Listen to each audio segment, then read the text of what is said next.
What are some key updates in the lending space in 2024? Let's jump into it.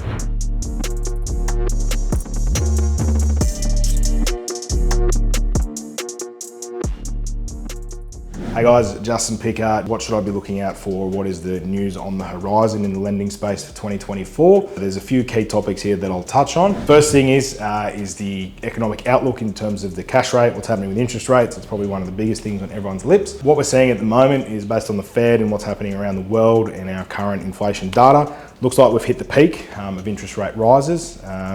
Again, the economists at the Big Four get paid millions and they still can't accurately predict it, and they haven't accurately got it correct for the past couple of years. So take it with a grain of salt, but they're all saying that we've hit the peak and the rising of the interest rates has started to curb that inflation and bring that back, which is a good sign. So hopefully we've hit the peak and we're at this ceiling for now. The next thing to look at is how long is this going to stay here? When are we going to see tax cuts and interest rates cuts?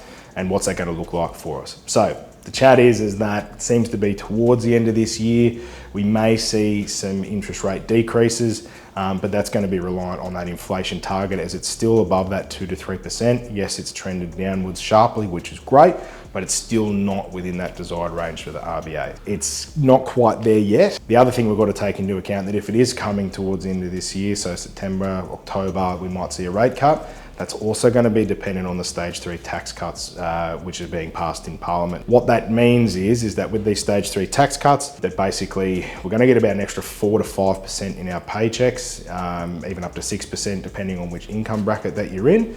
Now, what that will mean is that more discretionary spending that people go out and stimulate the economy, or is it we're just using that to make ends meet? So that's going to be some interesting data as well to see what is happening with that extra money that is coming through. So if it's not stimulating the economy, or it doesn't push people out of control, then there might be more of that reason to bring those interest rates down to get things stimulating again.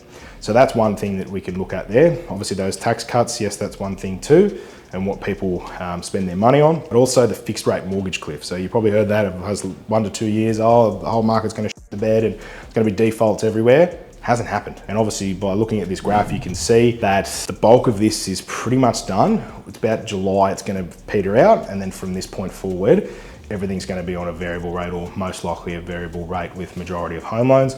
No one's really going to be on those kind of 1.992%, 3% interest rates any longer. Most of them will be there. And you can see that property prices have still increased, even whilst this big, decimation of the market was meant to happen.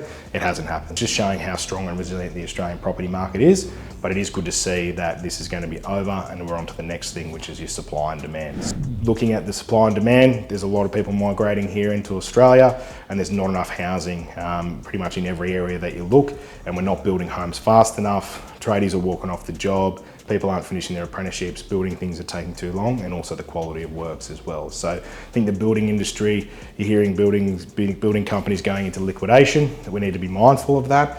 But at the moment, existing property, because people can get in, they can get in now, they've got a roof over their head, is becoming more and more valuable.